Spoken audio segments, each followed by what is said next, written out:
Hoy es un día muy importante porque es un día en el cual vamos a hablar de lo que es la oración, pero la oración no de forma independiente, la oración como iglesia. Eso tiene algunas situaciones muy importantes que uno tiene que considerar acerca de lo que es la oración, pero como iglesia. Entonces, nosotros debemos de tener conciencia clara, absolutamente clara de esto, porque de esto se determinan muchísimas cosas. Entonces, todas estas situaciones que uno tiene que considerar deben de permanecer fieles en nuestro corazón, de manera que nosotros seamos claros y tengamos verdaderamente resultados. No hay tiempo así como para estarlo perdiendo, ¿verdad? Vamos a abrir nuestras Biblias en el Evangelio según San Mateo, capítulo número 18. Voy a leer los versículos del 1 hasta el 22 y vamos a encontrar ahí unas implicaciones muy interesantes que de verdad van a cambiar nuestras perspectivas. Unas implicaciones que de pronto parece que no tiene mucho caso leerlas, pero que de verdad quisiera que Dios abriera nuestro corazón y las afirmara ahí. Mateo 18, del versículo número 15 al versículo número 22. Yo lo voy a leer aquí, ustedes lo escuchan. Dice la palabra de Dios así: por tanto, si tu hermano peca contra ti, ve y repréndele, estando tú y él solos. Si te oyere, has ganado a tu hermano. Mas si no te oyere, toma aún contigo a uno o dos, para que en boca de dos o tres testigos conste toda palabra. Si no lo oye a ellos, dilo a la iglesia. Y si no oyere a la iglesia, tenle por gentil y publicano. De cierto os digo que todo lo que atéis en la tierra será atado en el cielo, y todo lo que desatéis en la tierra será desatado en el cielo.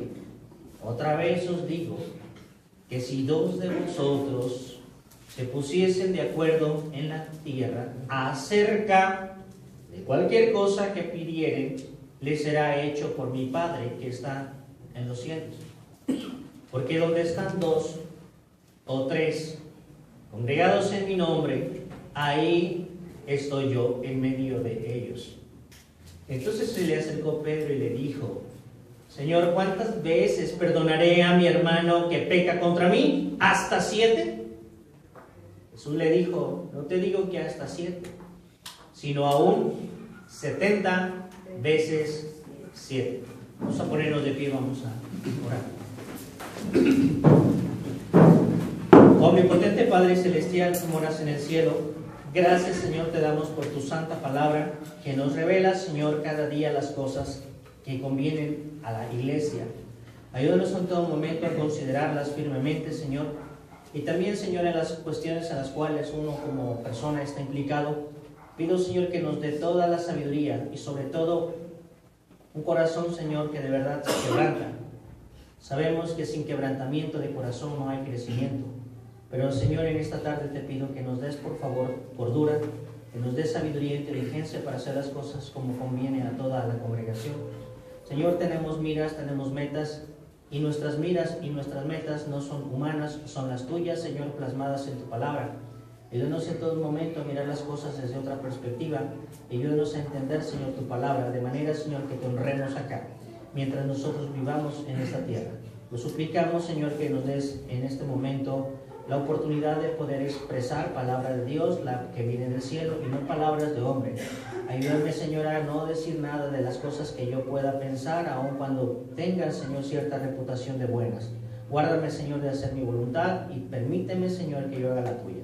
En el nombre de tu Hijo amado Cristo Jesús, te suplico, Señor, que tomes en tus manos este servicio y a cada uno de los corazones de mis hermanos en esta congregación. Pedimos en el nombre de tu Hijo amado Cristo Jesús. Amén. Amén. Pueden sentarse.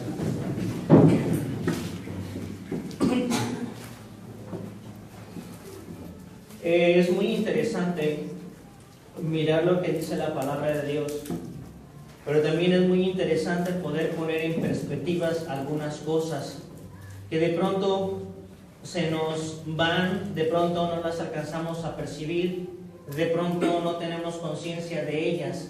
Y son cosas que tenemos a tiro de piedra, son cosas que tenemos al alcance de la mano, y son cosas que deben de ir cambiando nuestras perspectivas como cristianos. Yo estoy seguro que muchos de ustedes saben acerca de este pasaje. Yo estoy seguro que muchos de ustedes han leído muchas veces este pasaje, pero vale la pena ver qué es lo que la palabra de Dios tiene para con nosotros. Antes de comenzar, quiero hacer un pequeñísimo ejercicio, tan simple ejercicio, que de este lado quiero un voluntario. Gracias por los días. De este lado, un voluntario. ¿De este lado quién fue? Marajana. Ahora, si yo quisiera que los de aquí miraran para acá y los de acá miraran para acá. Véanse, por favor, vean. Véanse, ¿ya se vieron? Véanse, por favor. Ahora bien, ok, gracias, hermanos. ¿Tú qué ves en este grupo de gente? A mis hermanos. A tus hermanos. Gente nueva. De este lado, ¿qué ve de este lado? Pues un grupo de personas, Un grupo de personas. Con un corazón enorme. Muy bien. ¿Por qué estoy haciendo esto? Fíjense bien lo que dice la palabra de Dios. Nosotros estamos viendo un grupo de personas, pero ¿qué es lo que Dios ve de ustedes? ¿Qué es lo que importa? Eso es lo que importa. Es necesario que nosotros tengamos la oportunidad de ver cómo es que ve el Señor, cómo es que ve Dios. Nosotros alcanzamos a ver todo y lo vimos en el terreno absolutamente natural. Entonces, ¿qué queremos ver en estos versículos? ¿Por qué es tan trascendente la palabra de Dios? Porque es la mayor oportunidad que nosotros tenemos de mirar las cosas como Él dice. Bueno, vamos a mirar. En realidad, unos ven un grupo de personas, otros ven otro grupo de personas. Yo estoy de acuerdo con eso, pero ¿qué es como ve Dios? En realidad es muy importante que sepamos que nosotros somos la iglesia. Yo quisiera que nosotros nos viéramos a nosotros mismos con la identidad que Dios dice que nosotros tenemos. Nosotros tenemos muchas perspectivas y normalmente la gente siempre está expresando lo que hay en su corazón. Siempre uno alcanza a ver hasta donde su corazón le permite ver. Entonces será necesario que en todo momento el corazón de nosotros sea a la forma que dice Dios que debe de ser, y que nuestra identidad, nuestra personalidad sea como dice la palabra que es lo que somos, si es que somos pues eso que dice la Biblia, iglesia. Entonces nosotros en realidad es muy importante que sepamos que somos iglesia, y eso significa solamente una cosa: el cuerpo de Cristo, el cual está por encima absolutamente de todas las cosas. Si ustedes pueden leer en Efesios capítulo número 1, en Efesios capítulo número 1, versículo número 22 y 23, la palabra de Dios revela algo muy interesante. Dice la Biblia así, si yo leo desde el versículo número 20, dice: la cual operó en Cristo, resucitándole de los muertos y sentándole a su diestra en los lugares celestiales, sobre todo principado y autoridad y poder y señorío, y sobre todo nombre que se nombra no solo en este siglo, sino también en el venidero. Esto que está diciendo aquí solamente es lo mismo que dice Efesios, pero ahorita lo vamos a Filipenses capítulo número 2, pero ahorita vamos a ver eso. Y sometió todas las cosas bajo sus pies, y lo dio por cabeza sobre todas las cosas. ¿A quién? A la iglesia, la cual es su cuerpo, y me gusta esto, la plenitud de aquel que todo lo llena y en todo. Y cuando estamos hablando de plenitud y cuando estamos hablando de Jesucristo, estamos hablando del Hijo de Dios. Y cuando estamos hablando del Hijo de Dios, estamos hablando de que Él es la cabeza de todos aquellos que son iglesia. Y uno puede empezar a encaminarse y uno puede empezar a pensar. Muchas veces los conceptos que nosotros tenemos de nosotros mismos nos limitan a nosotros ver nuestra realidad en Cristo. Todo el tiempo, nuestras limitaciones mentales, emocionales, las cosas que han marcado nuestra vida, no nos dejan ver lo que nosotros somos en la persona de Cristo. Y esto es muy triste, y esto tiene un propósito bastante negativo, y esto debe de cambiar, y esto debe de ser verdaderamente la realidad de la iglesia, un cuerpo que la cabeza se llama Cristo, y dice la palabra de Dios que todo está puesto bajo los pies de la iglesia, y que Él es la plenitud de aquel que todo lo llena y en todo. Por eso no hay corazones vacíos en Cristo. Por eso no hay corazones que se resistan a la palabra. Todo el mundo obedece la palabra. Eso es cuando Cristo está en la iglesia. Muchas veces uno debe de entender que el cristiano es donde está Cristo entronizado en el corazón de ese ser humano. Entonces, como personas, somos la persona más especial ante los ojos del Señor Jesucristo. Y miren ustedes el asunto tan importante. La iglesia, cada uno de aquellos en el cual Cristo está en el número uno de su corazón, es el representante de Cristo. ¿No dice eso 2 Corintios 5? Así que somos embajadores ¿en quién? En el nombre de Cristo, en el nombre de Dios. Entonces, la iglesia tiene un gran trabajo. Y debe la iglesia de saber cuál es su identidad, cuál es la personalidad, la que yo me gané, no, de ninguna manera, la que ganó Cristo y te ha colocado en esa situación desde el día que entraste por la puerta del arrepentimiento. Y siempre hemos dicho, una cosa es reconocer a Cristo y otra cosa es arrepentimiento. El arrepentimiento es un cambio absoluto de la forma de pensar. Eso es ser cristiano. Arrepentimiento, cambio de mente, cambio de directrices, cambiar de un reino a otro. Dice la Biblia, nos ha trasladado de las tinieblas al reino de su amado Hijo. Entonces, nosotros tenemos que entender bien y saber, estar muy claros que ante los ojos del Señor Jesucristo somos especial tesoro. Lo representamos a Él. Y aún sería excelente que pudiéramos conocerle en la dimensión de su persona para poder exponer a los hombres a la misma persona de Cristo, obrando directamente en su cuerpo llamado iglesia, en la más sublime de todas las armonías. Es bien ridículo ir a un concierto donde la gente no sabe tocar. Es triste ir a un concierto donde las cosas no tienen armonía. ¿Qué podría pasar en una iglesia donde no hay armonía? No tiene ni pies ni cabeza. Y esto es bien claro. Y Dios siempre está hablando y está deslindando para que cada uno de nosotros podamos entender cuál es nuestra posición y la realidad de nuestra posición. Entonces, es muy importante poder descubrir cuántas cosas están en estos versículos y que revelan de forma grandiosa los alcances que Él ha provisto para nosotros como iglesia. Este pasaje de Mateo capítulo 18 se divide en dos situaciones. Mateo capítulo 18, del versículo número 15 al versículo número 17, está hablando de una cosa, junto con los versículos 21 y 22. Pero Mateo 18, del versículo 18 al 20, está hablando de otra cosa. Y estas dos cosas están concatenadas. Estas dos cosas son consecuencia. Estas dos cosas no pueden desligarse, puesto que estamos hablando de seres humanos que tienen que ver con Dios. no puede tratarse de forma independiente. Son cosas muy serias. Y entonces está apelando Mateo a la extrema obediencia.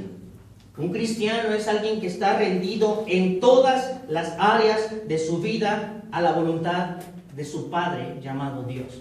Así como el hombre, cuando era un pecador perverso, estaba rendido a su padre Satanás, hoy un cristiano no debería tener empacho en hacer la voluntad absoluta de Dios en su vida. Dos cosas se tratan ahí, muy importantes, y por cierto, nada más trascendentes hasta el mismo cielo. ¿Ven qué importante es? En los versículos de 18 al 20 hay tres principios básicos que son ineludibles. Hay tres principios que no pueden pasarse de ninguna manera por alto y que son de forma gradual. Entonces, eso es lo que vamos a ver. Yo no sé si alcance a terminar este sermón porque es de verdad bastante completo, bastante rico, y yo estaría pecando de jactancioso, pero vamos a ver hasta dónde nos da el tiempo. Entonces, ubíquese en ese Mateo. Es muy impresionante poder ponerle atención en algunos personajes bíblicos, hermanos, que decidieron que en sus propias vidas Dios se revelara para gloria y honra suya, demostrándole al mundo en estos personajes el impresionante deseo de que Dios siempre está deseando relacionarse con las personas. Todo el tiempo Dios está buscando relacionarse con las personas, todo el tiempo, porque ama a las personas. En el libro de Éxodo, en el capítulo número 17, hay una historia. Cuando el pueblo de Israel sale de Egipto, el primer enemigo que tiene Israel se llama Amalek. Y entonces Moisés dice la palabra de Dios que está en la cima, y está Ur, y está el hermano de Moisés que se llama Aarón, allá junto con él. Mientras Josué está peleando una dura y decidida batalla, y es como ahí Moisés está alzando los brazos, y entonces las cosas desde el cielo están resolviendo los asuntos en la tierra.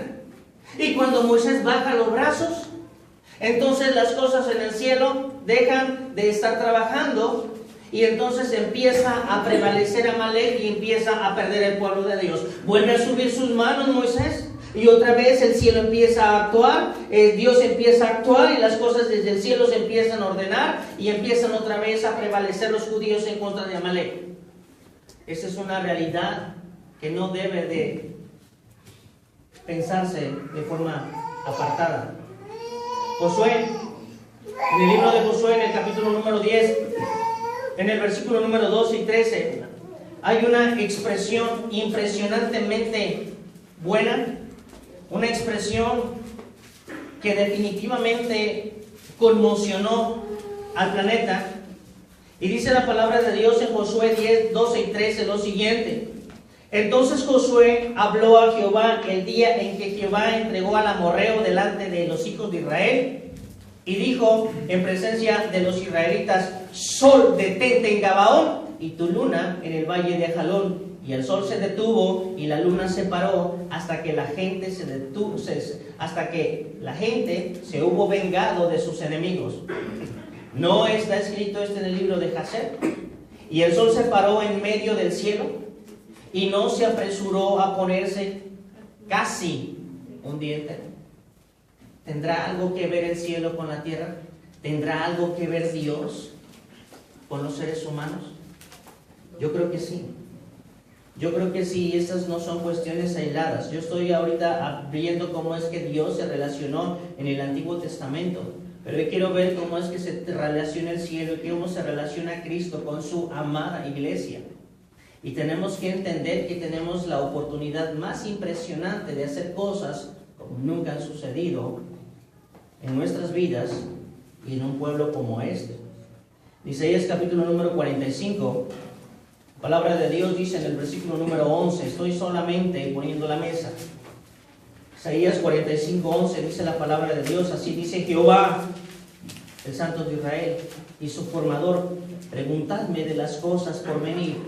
Miren ustedes, mandadme acerca de mis hijos y acerca de la obra de mis manos. ¿Qué tiene que hacer una persona mandando a Dios? ¿Cómo es que una persona podría pedirle a Dios que haga absolutamente algo y estar seguro que Dios va a mover su mano? Esto es impresionante. Hermanos, los hombres no somos productos de la casualidad, ni tampoco somos un accidente de un embarazo no deseado. Nosotros estamos aquí porque así lo determinó Dios.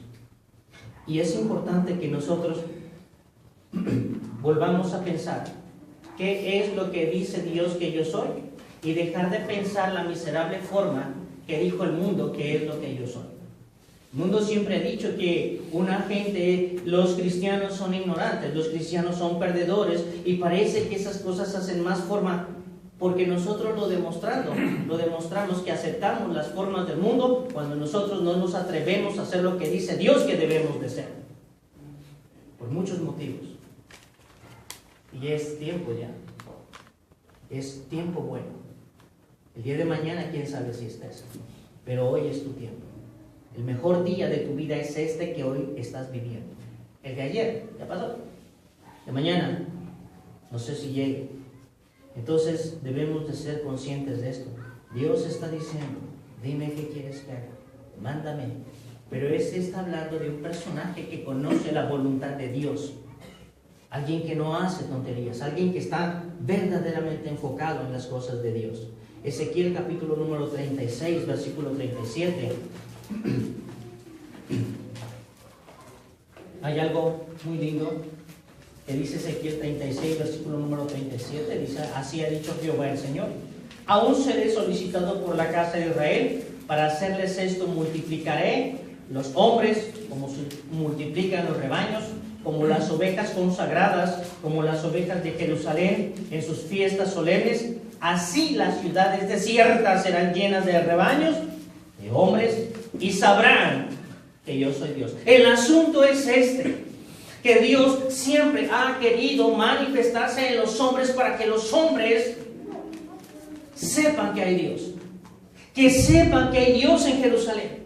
La iglesia no está cumpliendo otro propósito que exactamente el mismo propósito de los hombres en el Antiguo Testamento, que sepan que hay Cristo, que de verdad sepan que valió la pena que Cristo haya venido a morir. Eso dice Juan capítulo número 17. Qué interesante es saber cuál es mi postura como iglesia. Iglesia es, uno podría decir, es todo este conjunto de personas.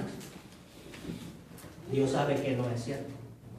Dios sabe que es donde está Él, en el número 1, en su corazón. Esa es iglesia. Entonces, hoy quiero comunicarles a todos ustedes, hermanos, esta verdad, una verdad gloriosa, y es que Dios anhela en su corazón que tú tengas la más íntima y la más estrecha comunión hablando con Él, y donde Él puede revelarte su voluntad. Hoy quiero decirte que el Dios grande que tenemos puede hacer verdaderamente cosas grandes. Hoy quiero decirte que si en determinado momento no supimos pedir como iglesia, hoy sería muy bueno como iglesia comenzar a pedir cosas que expongan la gloria de Dios en esta iglesia.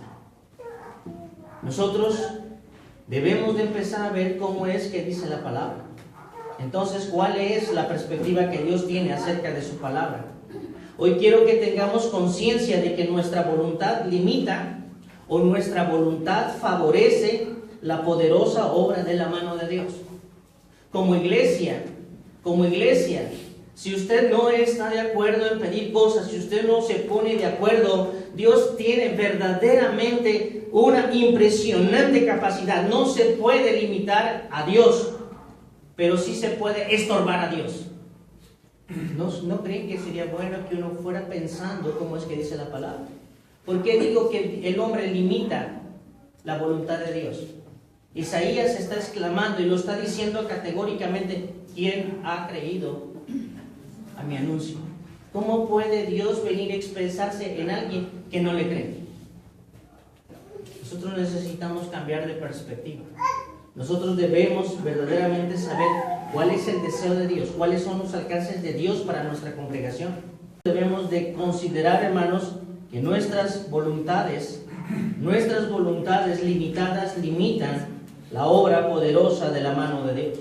Hoy la iglesia debe buscar a Dios de manera que Él pueda ser hallado.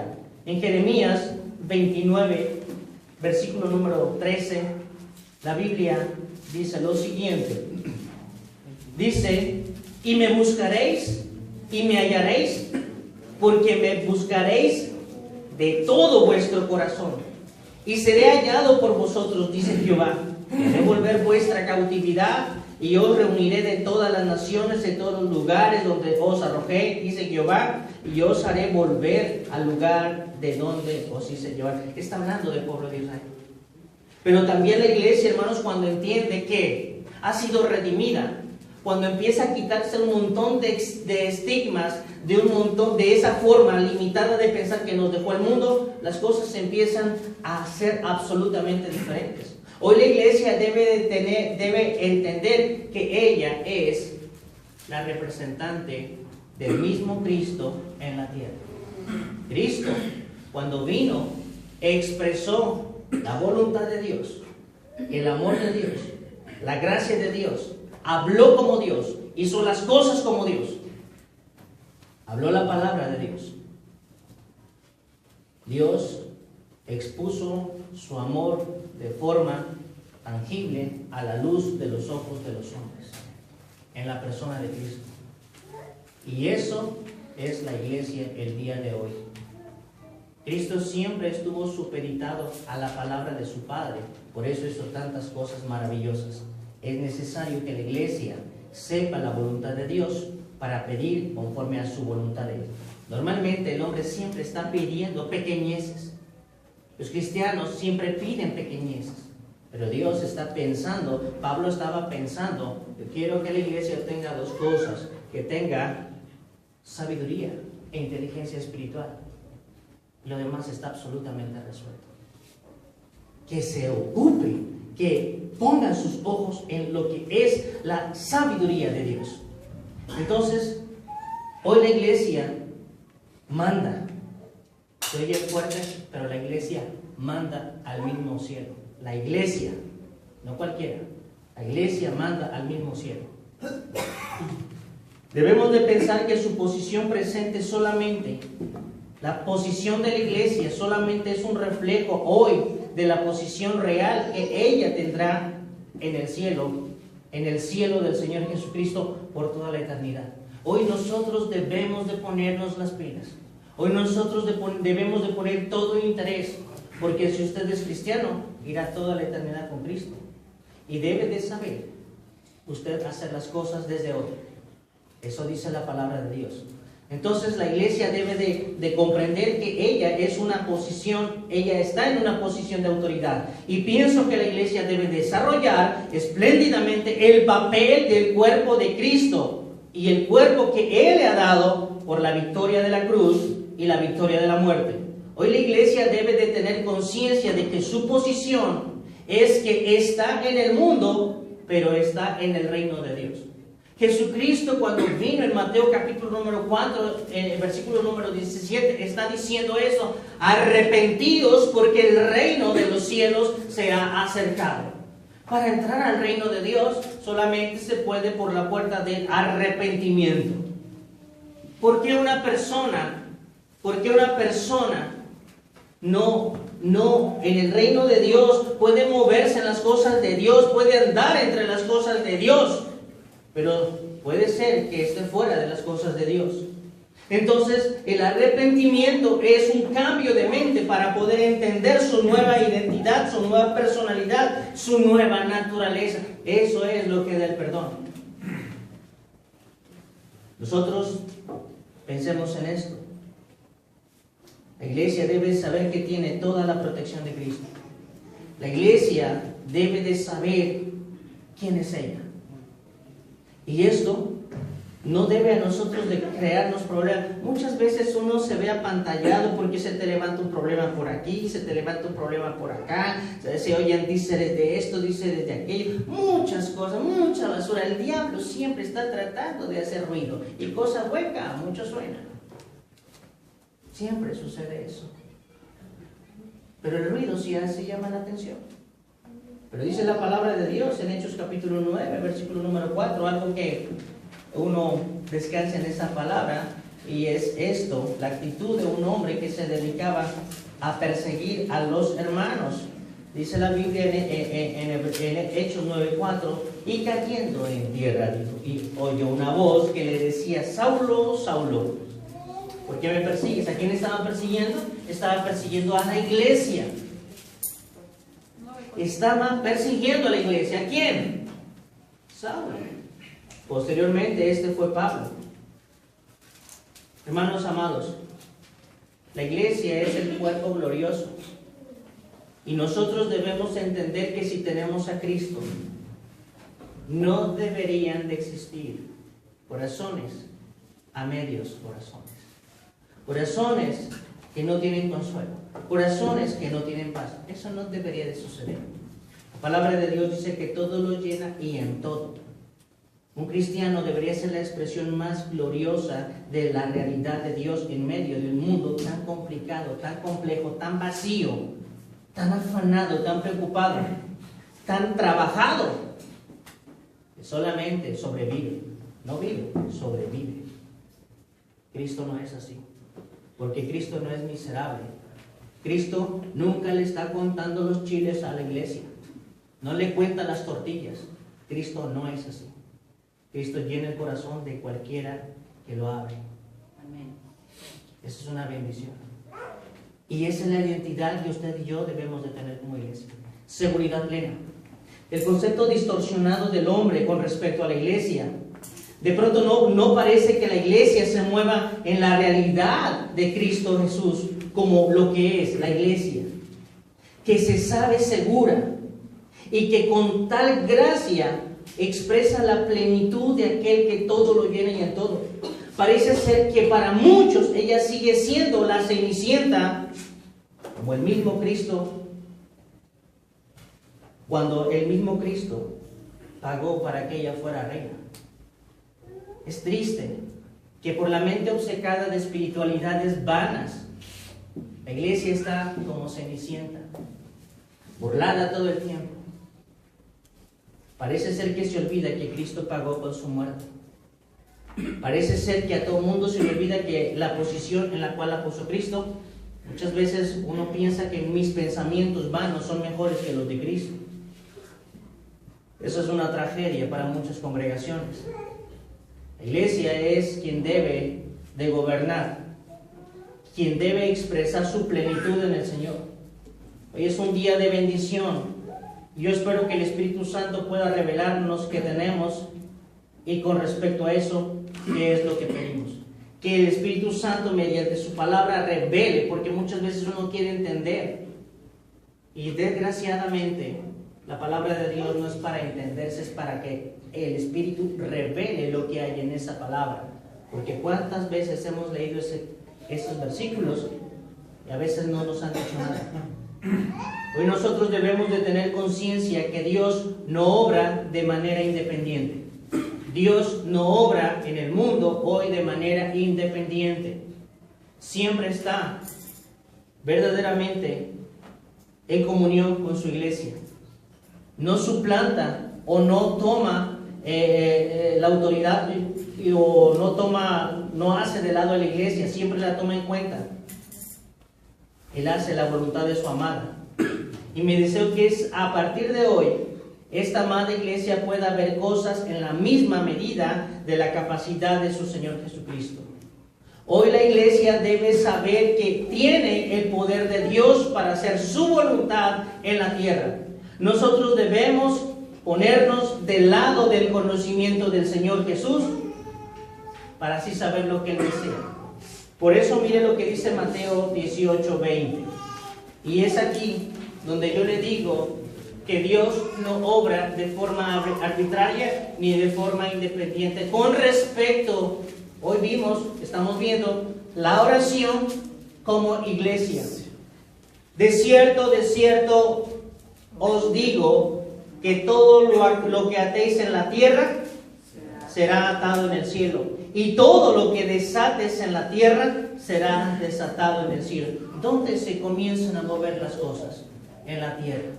Y es la iglesia.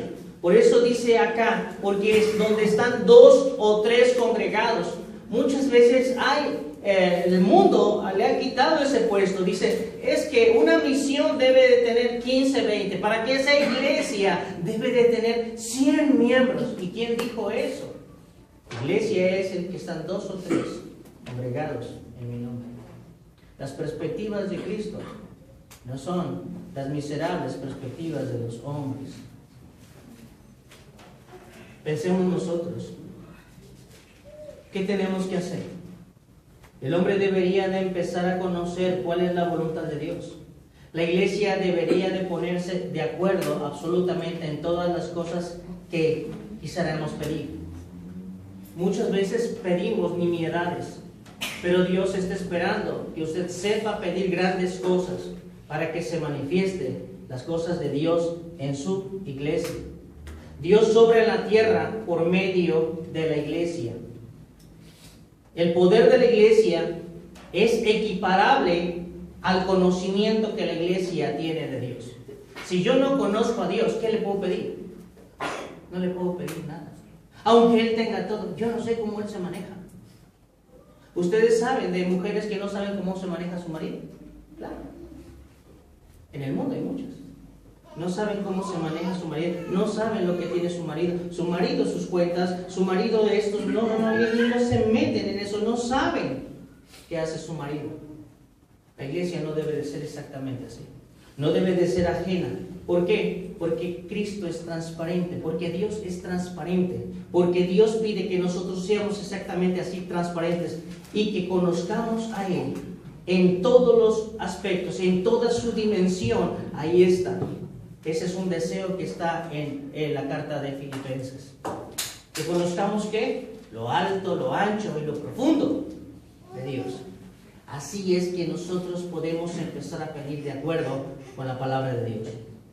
El suministro que Dios determinó es inconmensurable, pero el flujo en nuestras pequeñas vidas es pequeño. Las cosas que pedimos parecen cuentagotas. Aun cuando el río sea muy grande, si yo tengo un tubo de media pulgada, eso es lo que tendré. Aun cuando los cárcamos de allá delante de los lugares donde viene agua, si mi tubería está tapada, mi tubería no me llega ni a nada de agua. Dios es inconmensurable, pero la iglesia, por muchos estigmas que tiene, por muchas ridículas formas de pensar de sus pobres pastores, de verdad han dejado a una iglesia como cenicienta. No es la personalidad de Cristo, porque la personalidad de Cristo es doxa, es gloria. Entonces nosotros tenemos que ver cómo tenemos que entender la palabra y mirar que ustedes son especial tesoro para nuestro Dios. Ustedes y yo nada más tenemos el precio de la sangre de su amado Hijo. Entonces, la tierra es para que nosotros hagamos acá la voluntad de Dios. El poder de la voluntad de Dios está limitado a lo que la iglesia se determina. Esto es en cuanto a la iglesia. Dios quiere atar y desatar, pero primero espera una acción de parte de su amada en la tierra. Primero Dios está esperando que las cosas en el hombre cambien. Él está esperando, todo el tiempo está esperando.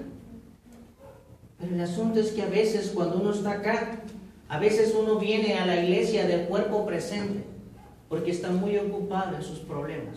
Y Dios lo sabe. Pero ¿qué tal si la iglesia se uniera? ¿Qué tal si la iglesia pensara en algo de la palabra, en algo que la iglesia quiere pedir? Dios movería el cielo. Yo se los puedo asegurar que Dios movería el cielo y les daría su respuesta. Definitivamente, yo creo eso. Yo no creo en los problemas, yo veo soluciones, nunca veo problemas. Dios tiene soluciones. El pecado, ya estuvo de eso. Pedro dijo, ya estuvo de eso. De vivir de una forma tan limitada. En Hebreos está diciendo que hemos recibido un reino tan inconmensurable, por lo menos deberíamos de tener gratitud. Eso dice la palabra. Entonces, Dios quiere atar, Dios quiere desatar bendiciones, Dios quiere atar situaciones miserables que estorban en la iglesia, pero es la iglesia la que tiene que moverse. Entonces, nosotros no podemos limitar el poder de Dios, porque nadie puede limitar el poder de Dios, pero sí podemos estorbarlo. Debemos nosotros procurar que su visión sea nuestra visión, y cuando tengamos conciencia de ello, hacer una gloriosa realidad aquí en nosotros. Hermanos, la iglesia debe ser la expresión de la capacidad de Cristo, así como Cristo expresó el poder de Dios. Dios desea hacer mucho en la tierra, pero la iglesia debe estar en la misma frecuencia que Dios para poder permitir que Dios obre en medio de nosotros. Se ocupa pensar, se ocupa de verdad tener pasión, se ocupa de verdad tener un deseo, se ocupa de verdad querer ir mucho más allá. Dios quiere atar y Dios quiere desatar. No podemos aumentar el poder de Dios, pero sí podemos también estorbarlo. Debemos de procurar que su visión sea la nuestra. Hoy tenemos que orar de manera que lo que Dios quiere derramar e inundar nuestra vida en gracia, así sea. Debemos nosotros declarar en la tierra la voluntad de Dios, hablar con nuestras vidas lo que es la voluntad de Dios. Cualquier cosa que debamos pedir, dice la Biblia, debemos estar de acuerdo. Dice la Biblia, si dos se pusieran en armonía, si dos se pusieran de acuerdo para pedir aquí algo, no nuestros deseos personales, debemos de estar en armonía en las cosas de Dios, debemos de vivir en el Espíritu Santo y en Cristo para encontrar armonía en nuestra vida personal. El ministerio de la iglesia en la tierra, hermanos, tiene un gran efecto en el cielo. ¿Cuál es el ministerio de la iglesia en la tierra? Mantenernos pidiendo las cosas del cielo para que Dios sea manifestado en nuestras vidas. Hay iglesias que trágicamente se encuentran agonizando. ¿Por qué será? ¿Porque son espirituales? De ninguna manera. Porque las voluntades propias son las que prevalecen y no la voluntad de Dios. Eso siempre ha sucedido. Nosotros debemos de pensar en esto. Versículo 18. De cierto os digo, que todo lo que atéis en el cielo, en la tierra, será atado en el cielo. Y todo lo que desatéis en la tierra será desatado en el cielo. Ese es el primer principio. El segundo, otra vez os digo que si dos de vosotros se pusieren de acuerdo en la tierra, acerca de cualquier cosa os será hecho por mi Padre que está en los cielos. Qué difícil es ponerse de acuerdo, ¿verdad? A veces tenemos la misma idea. A veces queremos hacer algo y tenemos la misma idea de hacer algo, pero a la hora de hacerlo uno quiere hacerlo de una manera y otro quiere hacerlo de otra. ¿Por qué? Porque las ideas de cada quien son más buenas que las del otro. Eso se piensa. Y es ahí donde las cosas dejan de funcionar. Qué importante sería vivir lo que Cristo hizo, ser humilde. Aprended de mí que soy manso y humilde, y si el Señor dice algo, yo lo voy a hacer. Muchas veces nuestros pensamientos limitan la actitud de Dios en nosotros. La iglesia debe de estar consciente de eso. Versículo número 20. Porque donde están 2 o 3 congregados en mi nombre, ahí estoy yo en medio de ellos. ¿Quién Una persona que viene a la congregación porque Dios la trajo, esté bien convencida de que Dios obrará en su corazón, de que Dios obrará en su vida. Cuando es rutina, no pasará nada. Uno puede tener un corazón, por eso decía la palabra de Dios en Ezequiel, les voy a dar un corazón ¿de qué? ¿De qué? De carne. Y voy a quitarles el corazón ¿de qué? De piedra. Tú puedes meter un corazón de piedra en una cubeta de agua. Y está mojado, se siente bien, cantó, oró y esto y lo otro y lo otro. Parte la piedra. ¿Cómo está? Está seco. ¿Por qué? Porque es de piedra. Oyó, cantó y esto. Se mojó con la palabra. Pero el corazón de carne es aquel que es sensible, se impresiona de las cosas de Dios. Y en la semana saca de su corazón lo que aprendió en el servicio. Recibió por más que quieras exprimir el corazón para la semana, corazón de piedra no saca nada, de ninguna manera. ¿Y cómo te fue a la iglesia? Muy bien, eso yo lo sé, siempre lo he sabido. Y la semana es triste, pero el de carne saca y bendice a todo el mundo. La iglesia debe de ser así, de este corazón. Ser todos, dice la Biblia, ¿de qué? De un mismo sentir. Los congregados deben de impresionar de esta manera. Hermanos, esto es bello. Termino diciendo esto. Vea lo que dice el versículo 15, versículo 17, versículo 21 y versículo 22. Por tanto, si tu hermano peca contra ti, este es un gran obstáculo que tu pequeño tubo de agua lo puede estorbar. El pecado estorba para que las cosas infinitas de Dios, la gracia de Dios, el amor de Dios y todo el recurso de Dios no se manifiesta en la iglesia. Por tanto, si tu hermano peca contra ti, ve y repréndele estando tú y él solo. Si te oyere, has ganado a tu hermano. Mas si no te oyere, aún toma contigo a otro, contigo a uno o dos, para que en boca de 2 o 3 testigos conste toda palabra. Dios nunca permitió jugar al teléfono descompuesto.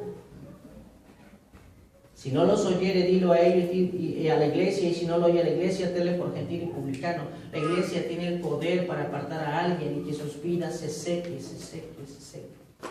hasta que reaccione. Para eso tiene poder la iglesia. Ahí dice mi Biblia. Todo lo que haces en el cielo, como iglesia, y todo lo que desates en el cielo, como iglesia, no de forma personal. Aquí no está hablando de forma personal. La iglesia tiene que ser armonía. Si 2 o 3 se pusieran de acuerdo en armonía, nosotros debemos de considerar que el pecado no debe de estorbar las bendiciones que deben de ser manifiestas en la iglesia. Pedro, en el versículo 21, Pedro se le acercó. Los judíos tenían una costumbre de perdonar 3 veces. Y Pedro quiso verse lindo. Dijo, Señor, ¿con 7 la hago? No, Pedro, 70 veces 7. Si tu hermano te ofende 70 veces, perdónale las 70 veces. Pero que tu vida no se seque. Que tu vida no sea escasa. Que no sigas teniendo como iglesia el mismo estigma de la gente que es ignorante. La gloria de Dios esté ahí. Usted limpie su cañería todo el tiempo. Que cuando usted abra el grifo de su vida, salga bendición. Hay una película que se llama Lawrence de Arabia. Cuando ese general llevó a sus soldados a donde abrían un grifo y salía agua, esos soldados, como eran del desierto, se llevaron los grifos pensando que esos grifos de ahí salían, de las puras llaves salía el agua. De ninguna manera es así. Uno tiene que estar conectado a la bendición de Dios. Pero en mi cañería no debe existir pecado. Porque si no, la vida es eso, dura. estéril, seca. Y ahí no está la gloria de Dios. Pensemos, hermanos, en esto. Habrá muchas cosas que se puedan decir, pero yo espero que como iglesia usted sepa cuál es su identidad y sepa los alcances que tiene Dios. No podemos limitar el poder de Dios, pero sí podemos estorbarlos si no nos ponemos de acuerdo. Dios les bendiga. Hermano Víctor nos ayuda.